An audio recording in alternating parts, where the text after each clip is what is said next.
Assalamualaikum warahmatullahi wabarakatuh. Kami mahasiswa Universitas Pamulang dari Fakultas Ekonomi dan Bisnis Prodi Akuntansi. Video ini dibuat untuk memenuhi salah satu tugas mata kuliah Sistem Pengendalian Manajemen dengan dosen pengampu Bapak Doni Indradi, SE, SH, MM, MKN, AK, CA.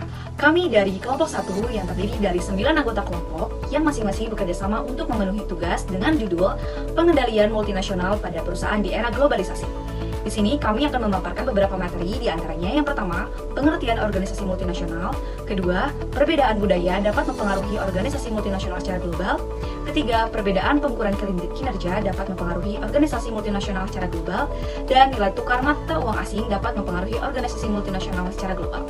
Di sini kita ada beberapa anggota kelompok yang diantaranya adalah Andini Apriyani, Dani, Diah Ayu Triutami, Leoni Patrasia, Mipta Ar-Rahman, M. Pahran Pareja, Pulung Sri Rahayu, Rahma Putri, dan Rahmawati Agustin. Halo teman-teman, pada materi yang pertama yaitu ada pengertian organisasi multinasional. Organisasi multinasional adalah suatu perusahaan yang berdiri di suatu negara induk.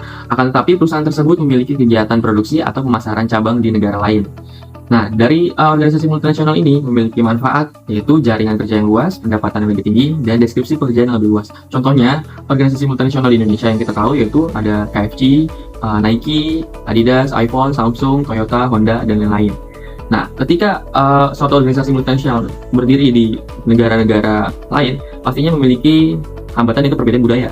Sebuah organisasi multinasional akan berkooperasi di banyak negara dan harus siap menghadapi perbedaan budaya tersebut karena budaya merujuk pada nilai-nilai, asumsi, dan norma perilaku yang berkaitan dengan karakter nasional regional yang ada mempunyai hubungan penting dengan pengendalian manajemen. Slide selanjutnya ada dimensi budaya menurut Smith. Yang pertama, jangkauan kekuasaan atau power distance. Ini menggambarkan bagaimana suatu masyarakat memandang ketidaksetaraan kekuasaan atau bagaimana sikap budaya suatu masyarakat terhadap ketidaksetaraan di antara individu. Yang kedua, ada individualisme atau kolektivisme. Dimensi ini mengukur sejauh mana individu merasa tergantung pada kelompok atau masyarakat. Masyarakat ini cenderung bersifat individualisme atau sebaliknya, bersifat kekeluargaan. Yang ketiga, ada menghindari ketidakpastian. Dimensi ini menggambarkan sejauh mana masyarakat menghindari ketidakpastian dan risiko. Untuk menghindari ketidakpastian ini, dibutuhkan mekanisme untuk menguranginya. Yang keempat, maskulinitas atau feminitas. Dimensi ini mengacu pada nilai-nilai yang menonjol dalam masyarakat. Biasanya berkaitan dengan nilai perbedaan gender dalam masyarakat. Slide selanjutnya ada dimensi budaya menurut Horst. Yang pertama, budaya berkonteks rendah, di mana orang-orangnya langsung melakukan bisnis dan bernegosiasi seefisien mungkin. Biasanya terjadi di negara Swiss, Jerman, Amerika Utara, dan Inggris. Yang kedua, budaya berkonteks tinggi, di mana orang-orangnya berusaha membangun hubungan pribadi terlebih dahulu sebelum melakukan bisnis. Setelah itu, baru melakukan negosiasi secara lambat dan bersifat ritual. Biasanya terjadi di negara Cina, Korea, Jepang, dan Arab Saudi. Untuk slide berikutnya, di sini saya akan menjelaskan mengenai perbedaan pengukuran kinerja. Apa sih perbedaan pengukuran kinerja itu? Di mana organisasi multinasional beroperasi di berbagai negara dengan sistem akuntansi dan budaya bisnis yang berbeda.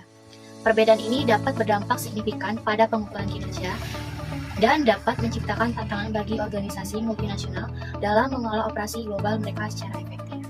Untuk slide berikutnya ini mengenai pengaruh nilai mata uang asing. Untuk yang pertama ini mengenai exposure. Apa sih exposure itu? Exposure merupakan suatu kepekaan terhadap nilai mata uang dalam negeri yang sedang mengalami perubahan. Dan untuk yang kedua ini ada exposure transisi. Adalah cara untuk mengukur nilai suatu transaksi karena adanya perbedaan kurs valuta asing saat transaksi disepakati ataupun disetujui. Pengukuran kinerja dengan balance score. Balance score merupakan suatu sistem yang memungkinkan perusahaan untuk meningkatkan profitabilitas dan keunggulan kompetitif dalam jangka panjang melalui pengukuran kinerja dari berbagai aspek. Dan untuk balance score menggabungkan pengukuran kinerja dari sisi finansial dengan operasi dan pelanggan. Nilai tukar mata uang asing.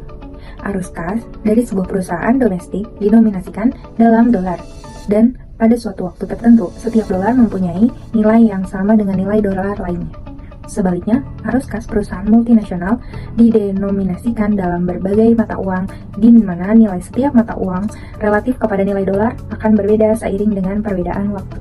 Selanjutnya, mari kita bahas studi kasus mengenai analisis perbedaan budaya, pengukuran kinerja, dan nilai tukar pada PT Unilever Indonesia Tbk.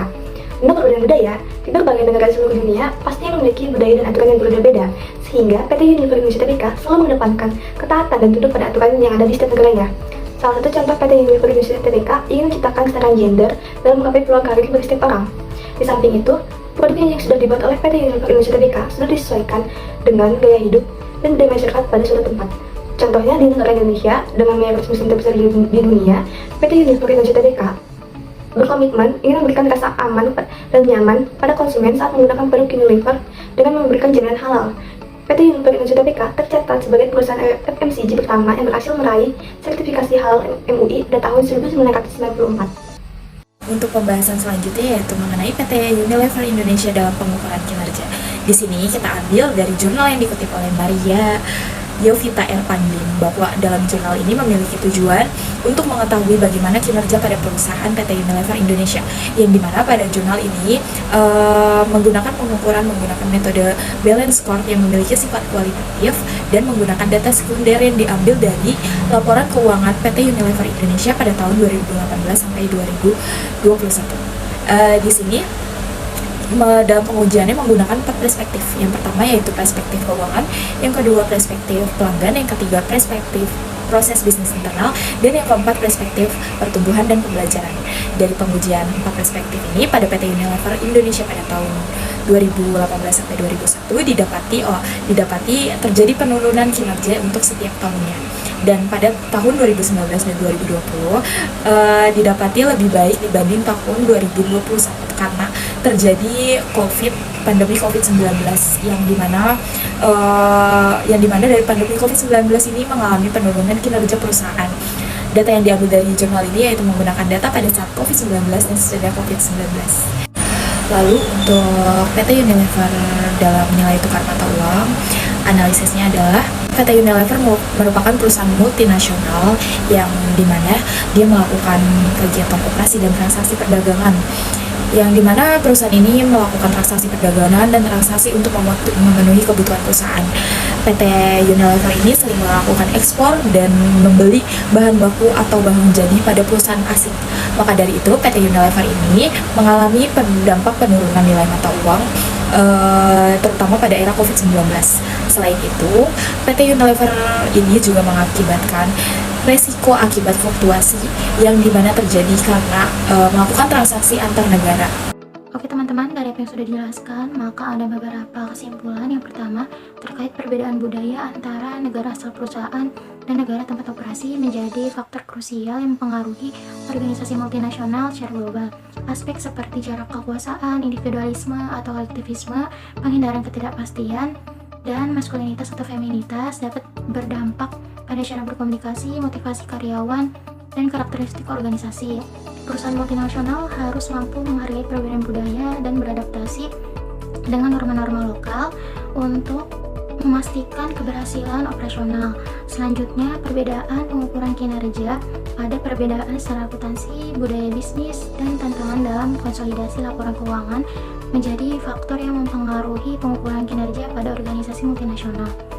Untuk mengatasinya, perusahaan multinasional dapat menggunakan metode balanced scorecard untuk mengintegrasikan perspektif keuangan dan non-keuangan. Dengan demikian, perusahaan dapat menilai kinerja secara komprehensif dan seimbang.